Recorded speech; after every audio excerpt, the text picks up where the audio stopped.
General Andrews, And the Dream Stream presents Rapid Runs!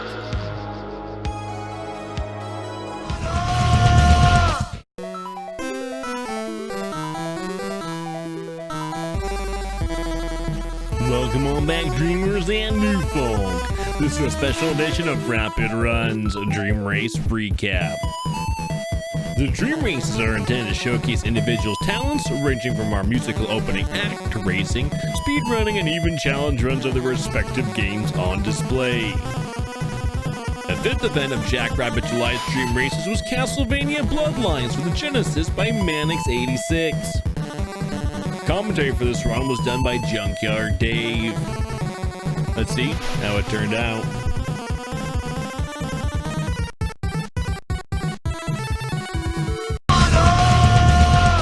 We're gonna have another game by Mannix. It sounds like Dave's very excited for this one. So I'm gonna go ahead and let these two take back on over as I go ahead and start adjusting the titles. But I mean, you can obviously say everything about this game, but Bloodlines, I think, in my opinion, there's kind of like two underrated, really good speedruns within like the Castlevania community. One is obviously Rondo, but Maria Route. Richter's a little bit weird in that game because he's like backflipping everywhere. But Bloodlines, I think, is probably one of the most underrated Castlevania games just ever. And then the speedrun is super cool. Everything about it, like route, movement. I am a huge fan of this one, both on like normal whatever mode, but also on hard mode. And you can probably explain the difference, whatever. But hard mode is one of the coolest runs I think I've ever witnessed in general. And then not to deter anything from hard mode, just like this run in general is really cool. I do like this one a lot. I like how we're on general stream and you said general like 3 times right there.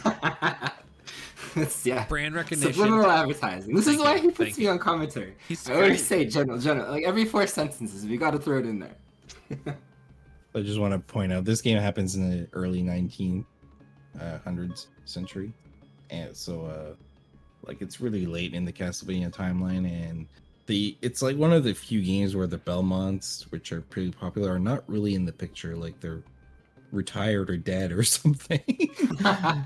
So we got the Morris clan. So if you've played some of the DS games, you probably remember Jonathan Morris, just as John Morris, his son, and uses the famous vampire killer. And you might know Quincy Morris as well if you follow the lore. But we're going to play as Eric Licard, which is from Spain, and he's going to use... It's supposed to say the Alucard spear, but it's saying the Alucardi spear. That's a mistranslation there.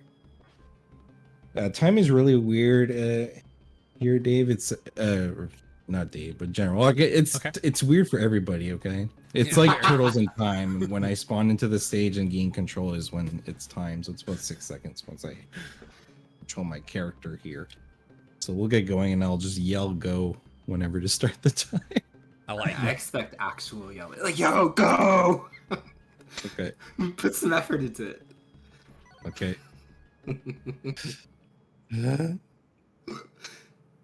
Go! Oh, my fake out. Alright. First thing we're gonna do is jump and get candles because, you know, it's a Castlevania game. And we're going to face the first bit of RNG right off the bat. We're going to get a book in the wall. It's going to give you either a flame spear or a regular spear like we have now, but 20 gems. And Dave, go ahead and say what you wanted to say. I think like my one huge attraction to this speedrun is I'm a big fan, like personally, when it comes to speedrunning. Like one hit death or one chance to do stuff. And when you're collecting all these candles, you're collecting these candles for a very specific reason. And you can probably explain that in more detail, but why do you collect candles and why is taking a hit such a big deal in this game? So if you get hit once, you lose your best weapon. It's as simple as that. It's absolutely terrible. So that's one of the big turnoffs for many people. It's your turn on, but it's many people's turn off.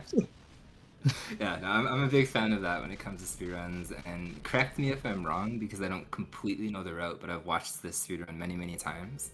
I think in theory, once you collect kind of like this powered up weapon, you keep it until the end of the game, but there might be like one boost that you go for and then you recollect it afterwards. Yeah, so there's you can count on like a few fingers the amount of times I will intentionally lose it, and I'm going to try to point them out when they happen. This is one bit of RNG. This skull can be in your way. He was really nice there. So did you notice I did like that straight up jump? That's unintentional. So this spear jump, you can basically do it as soon as your character lands. But if you do it on the exact frame that you land, you can jump up faster. Like the sitting animation doesn't really happen. But if you're one frame off, your character just does like the Turtles in Time baby kick version. Like you just jump straight up like an idiot.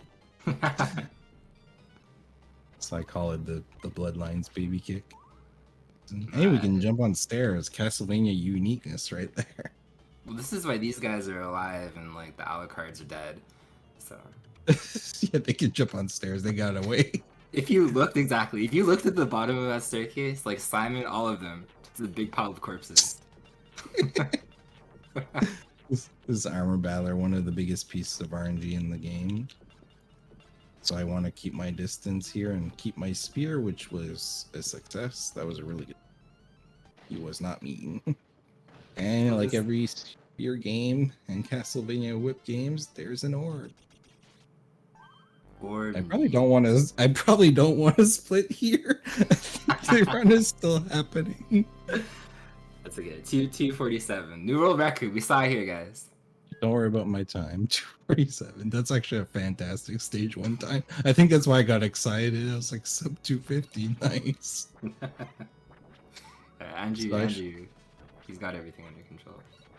I also want to point out that every stage happens in an area of the world. So the first stage was Romania, and now we're in Greece. And you can probably guess a little bit. It's like the sunken city.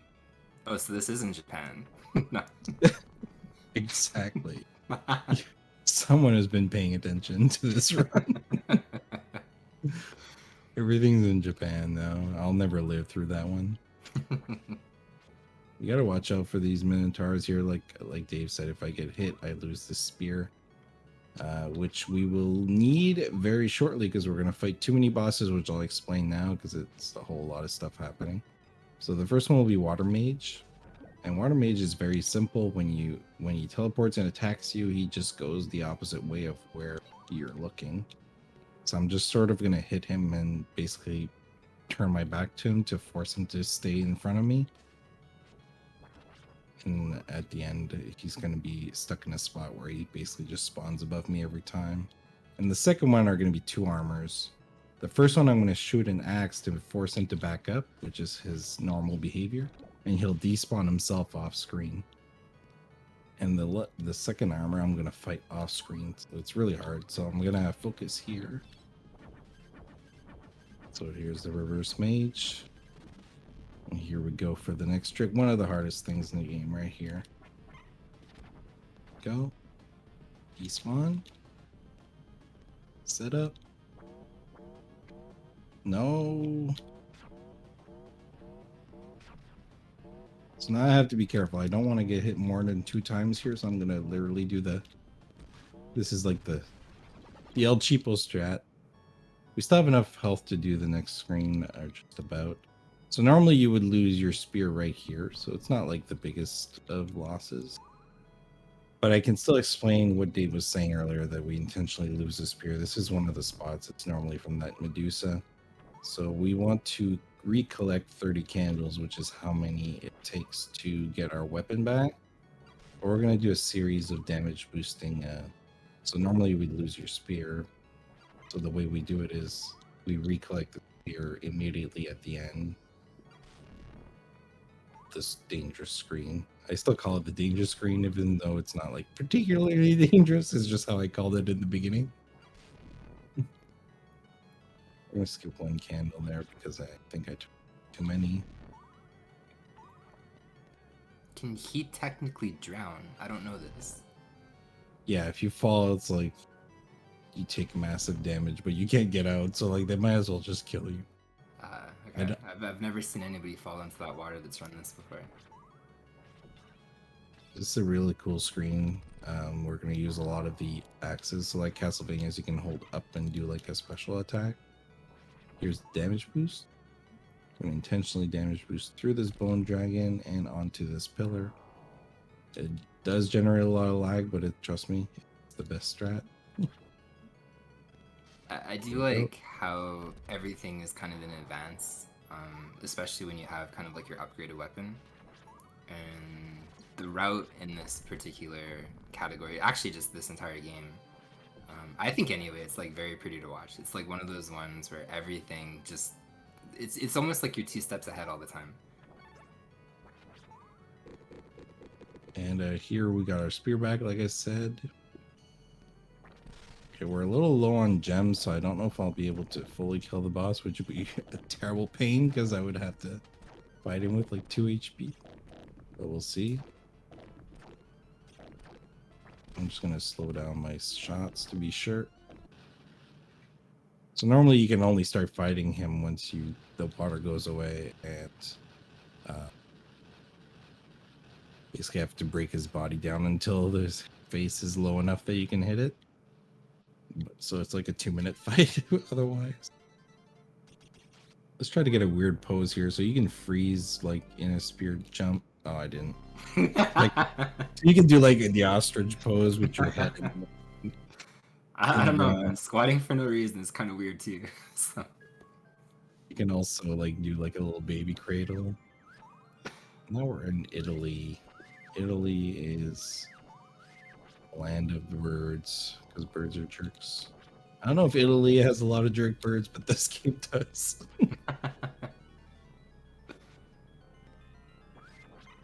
Actually, I think this is one of the most RNG heavy screens. Or no? Yeah, these birds they're more manipulable than manipulatable. Yeah, that's the word. Than I originally thought, because I found out that I can actually make the first screen faster than I did it there.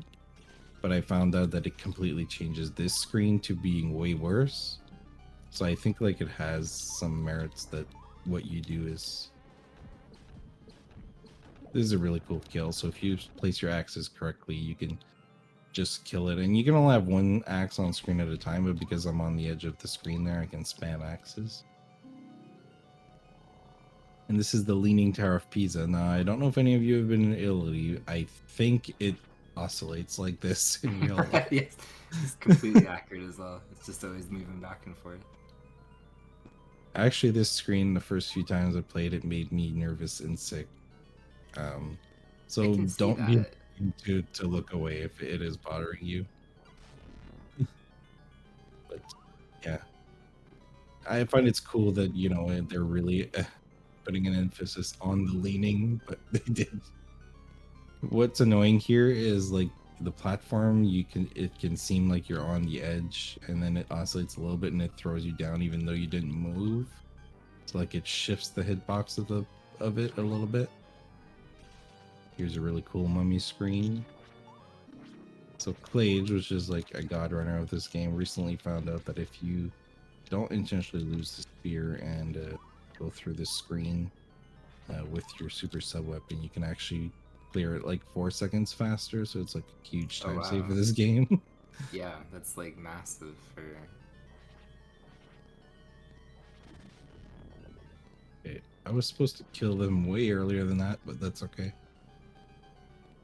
So as you can see, they're gonna bring back the Leaning Tower, and like this time, like it literally just looks awful to me. But I get that the angled in a retro game is like really hard to replicate in their background. The backgrounds are really weird in this game, where some things are like really beautiful, but if you look at the back colors, it's like just a single solid color. Like there's not too much to it. Yeah, no, I completely objectively agree. Chico earlier in chat, she literally said that it was beautiful, like the water section with the sky. And that's like my one objective maybe criticism. And Sorcerer Siege says good luck, by the way. But that's like my one objective kind of like criticism is some of the backgrounds in this game look legitimately beautiful. Especially, you can call me a bit of a console hog a little bit. Like, I like Super Nintendo over Genesis, but I can definitely admit, like, this is a really pretty game. But, and there's a huge but there, some of the backgrounds in this game look like utter trash. So Like this one still looks a little better, but you still see like you can see the limitations like down the fact that the screen the moves like blend. this is crazy, I think, also for a Genesis game. Like, I don't know, at least from I've seen on Genesis, like, I don't see other games kind of make movements or, like, stuff like this. Yeah. So everybody's favorite part, this boss, when it dies, it sounds like it's stubbed its toe really, really hard. Like the Peter Griffin. Ah. Dude, I've watched like 4 episodes of Family Guy. That's like one of the ones that I know. Like, I know that reference. There's another green crouch for you. Thank That one's really hard to do anything different because lags a lot. All right, we're in stage 4 in Germany, and I don't know which like wonder of the world it is. It just in the lore it's called an ammunition factory, so I assume it maybe just represents like Germany's military power back in these days. But either way, we're intentionally losing the spear here. And then now we're counting gems. So if I'm silent in some points, it's just because I'm counting, because I'm going to do what we call a blade skip later, which requires me to get my weapon in the end, right before the boss, after doing a big damage boost. And we actually have an instance coming up of the first zip. I don't know if you ever saw it, Dave. I assume you did. I think you love watching this game. Yep, I'm aware of the zip on this one. So it looks very much like before. We're just going to try to make sure we get all the way to the exit here. Here we go. So we can get out early. I always 17. find it interesting because Castlevania 4 has a zip.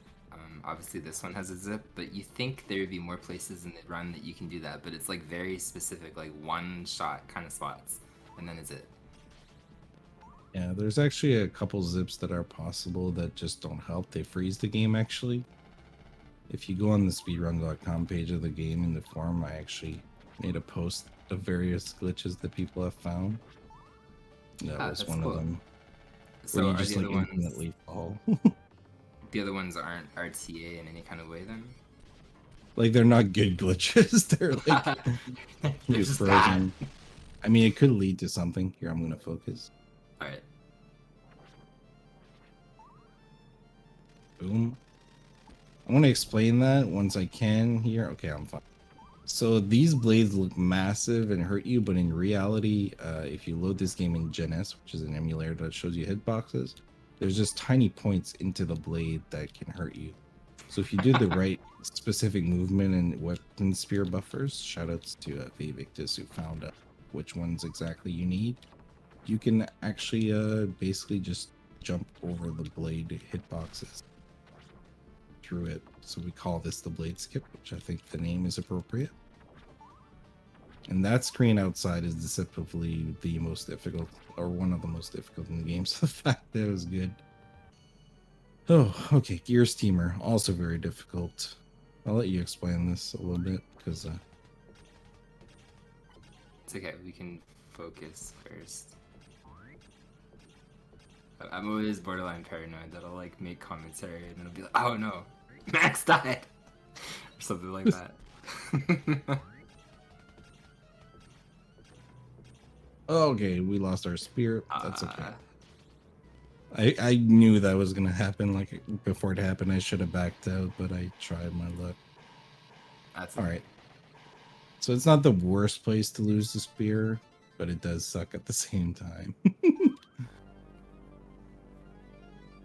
There's actually a glitch here. If you spear jump outside of the screen because you're really high and it freezes you while you're off screen, in the next screen in stage 5, if you jump spear, you're gonna lose your spear. Like you literally don't have a spear anymore until the next screen transition. It's amazing. I was not aware that that was a thing. Yeah, when I got to the monkey screen, I was trying to do the strat. I was like, hey, where's my spear? Okay. Now this powder reverses your control. That's why you saw me jump the left, because the game decided that people want to see reverse control. That seems like a fun thing. That might I be the don't. only Castlevania game that's ever done that, to my knowledge.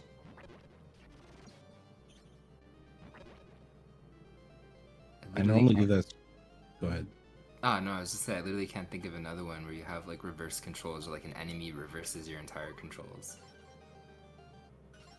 I'm sure there are, but Yeah, probably all of them. Like, just literally what I said.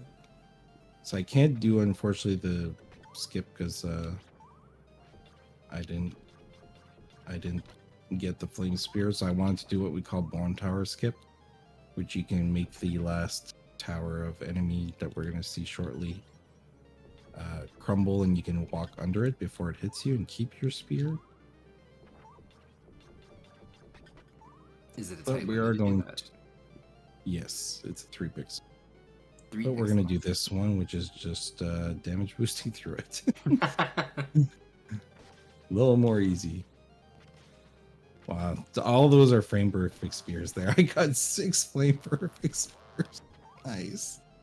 I don't know why that you can clearly see like how faster I could flame spear up there.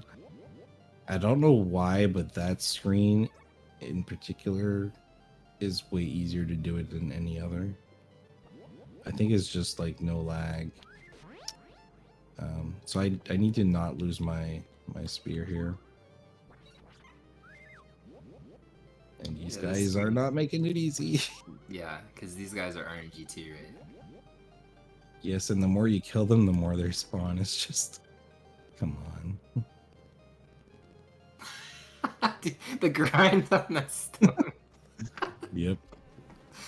It's amazing. We actually also found that you can despawn this armor recently, but if you despawn incorrectly, it just walks off screen with no winning conditions and you're frozen, so it's a soft lock.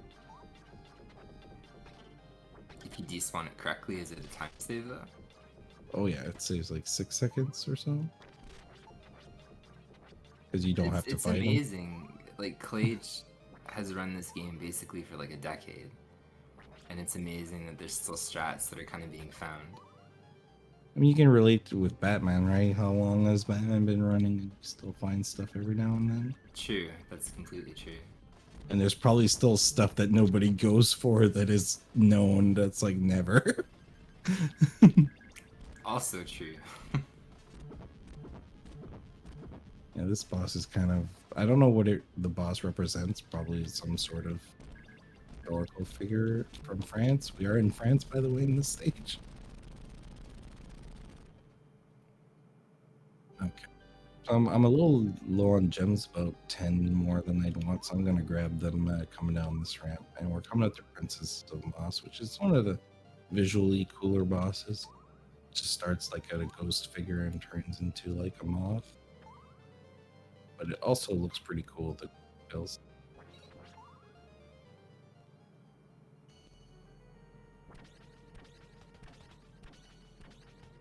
Okay.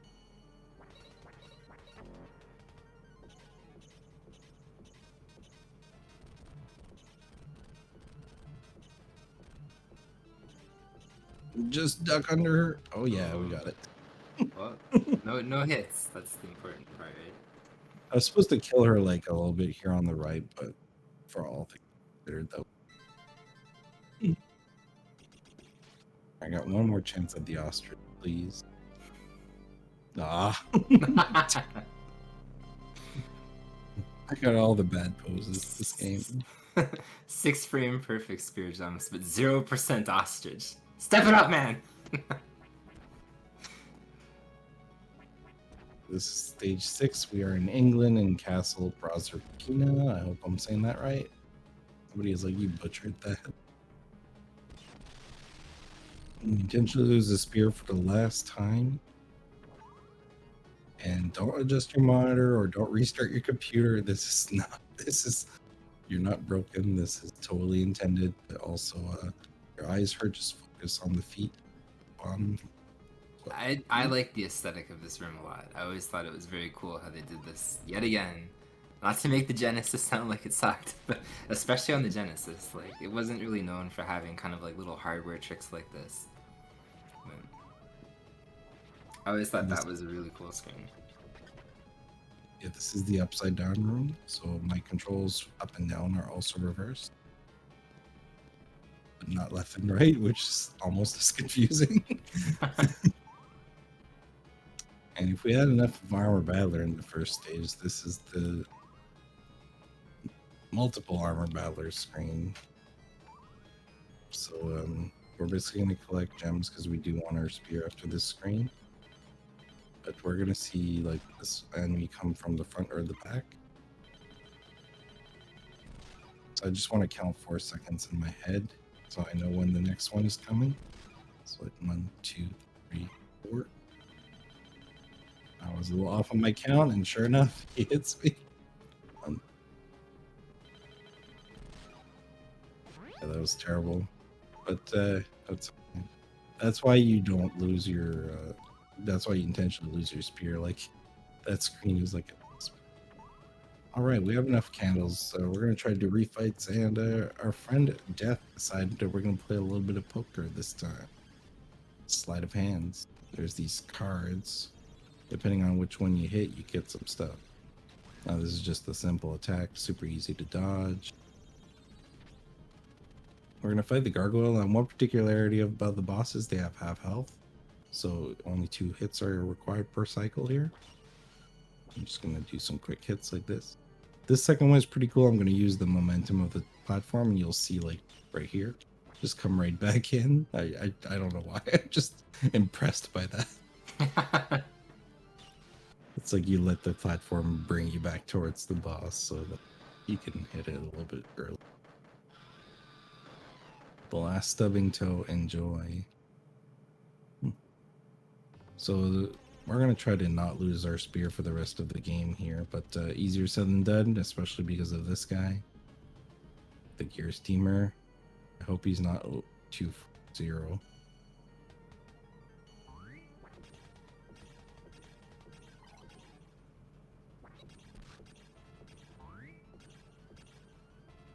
Okay. I missed the quick kill, but he's not having me. Not this time. And I just want to shout out how strong Eric's toes are and his heels.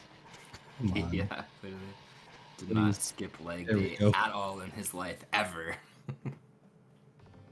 I didn't get to show very much there. It's worth noting that the only piece of meat in the game that we get is not in a wall. In the Castlevania game. I feel kind of betrayed about that, actually. Yeah, in Expert, there's actually no wall meats, cards meats. I don't know. You just What would you think, chat? Would you rather eat card meat or wall meat? Card meat just makes me think of cardboard meat that's been Yeah. finished. At least with wall meat, you're guaranteed like actual meat. You know, like a picture of meat on a card, you're just eating like a playing card. So. That was all your meat. And now we're gonna try to do a quick kill. I want to kill Death on the left side.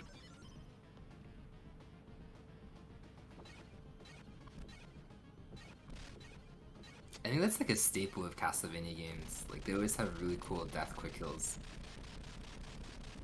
Yeah, that's a death that a few runners have included in their kill. Normally, you let them fly over and kill them on the right, which it's like a 2.5 seconds difference with this character. So here we're going to intentionally get the axe, which is what we need for the rest of the run. We have 2 scripted fights here, starting with Medusa. Just got the most health. But this is like a safe spot. Like if you notice, like the floors are gorgeously marked with so many marks that like you can have visual cues for days just looking, okay, I lost my spear. Not the end of the world, everything's just going to take longer. I always wondered if like stuff like this was developer intended. You know, like if they were trying to give the player a break if they accidentally stumbled upon something like this, or if it was complete fluke that you can basically stand in that one position during most of this boss fight. Like the developer's backdoor way to test the end of the game. It's like, have you ever beat this game? Yeah. So this boss, when she spawns on this half of the screen that you're not on, So notice where I'm standing. I'm literally like on the left half, barely. If you look at the feet. So as long as I throw my axes from here and hit her, she'll always respawn there. So this is why we call it a scripted fight. But it's easy to like talk and get distracted like I did for the Medusa fight and lost my spear. But there's two visual cues here. There's a line behind Eric here on the ground when her first hollow hits there. That's when I throw my axe. And the other one is when she touches the leftmost pillar here from the top. There. And like once you know these visual cues, like this is super easy.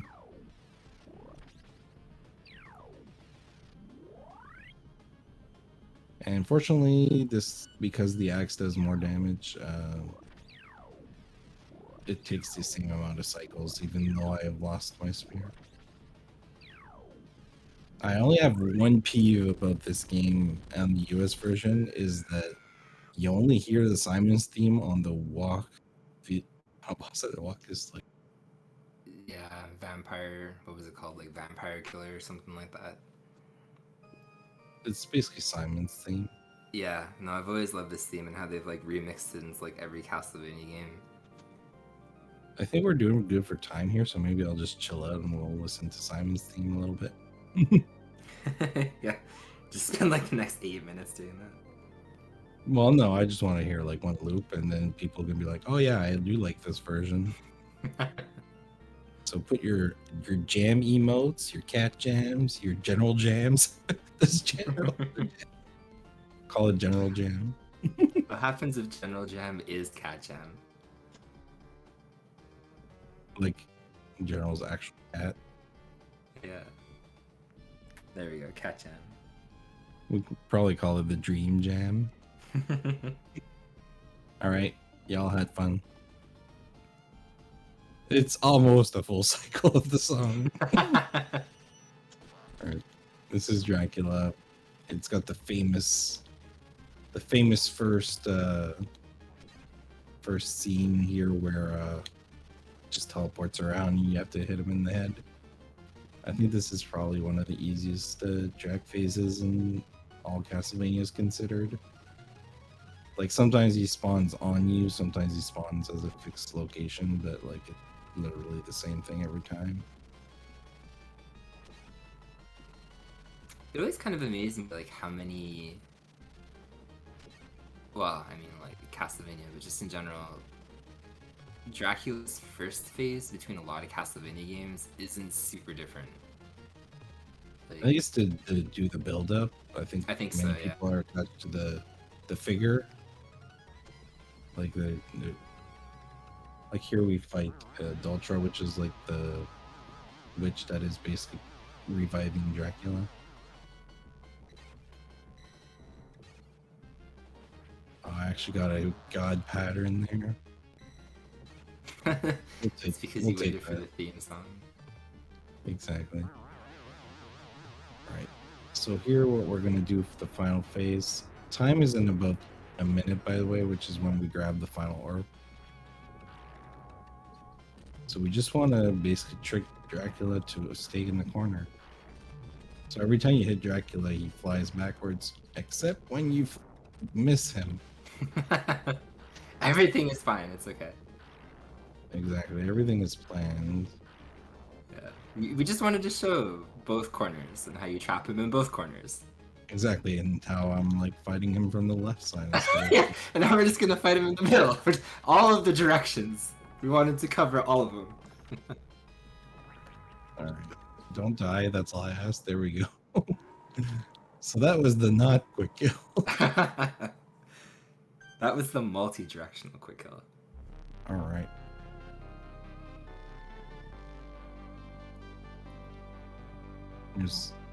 I do like the Final lighting chance of at this ostrich. room. No, there's maybe. Let's try.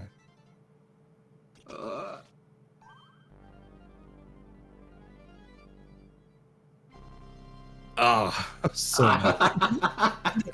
we got the dolphin. Yeah, the dolphin ostrich. It's close enough. All right, that's Castlevania Bloodlines with Eric. And notice how Eric has blonde hair here in the Japanese version, and in the lore he has blonde hair. I don't know why the hair was for North changed. America for some reason. Yeah, I mean that's video games for you. So we're That color costs less. Put that one. We're on a budget. Oh man. Well, GG, looks like it clocked in at 31:01, so that was pretty good considering you kind of stood there for. Yeah, we'll call it a mid-30, let's say, which is about what I thought I would get if I would have went through. And like it just shows, like, even though I nailed a lot of things, like there are some spots where I could have completely derailed and like a death would have been really bad. But yeah, this game is unforgiving in some ways, but it's also at the same time super rewarding. I think, Dave, you thrive in those kinds of games where like they're super impossible, but once you land what you want to land, like there's no better feeling. I can completely relate to that. I am a huge fan of like momentum-based games where if everything's going well, it kind of pushes you, but if everything goes against you, it kind of crushes you. So it's like this pendulum swing either way. But yeah, thank you for joining me too for all the games. I know, like we talked before, like, hey, do you want to learn about the games? I was like, let's just go in and make it natural, and it was just more like having a conversation, which that's a Dave kind of night. Yeah, no problem, man. I thrive on being an idiot, so it works for me. And I thank you to General and everybody that might be organizing this in the back. Like I said, it's my first time here, and I definitely come back. And if you yourself have been thinking about applying, definitely apply for the next ones that General posts out, because they're a lot of fun. They are fun. And you get to show your games. Yeah, no, they're legitimately fun. And throw your hat in the ring, and I think like it has to be close to like my 10th time helping out, either participating or through commentaries, so that says a lot too.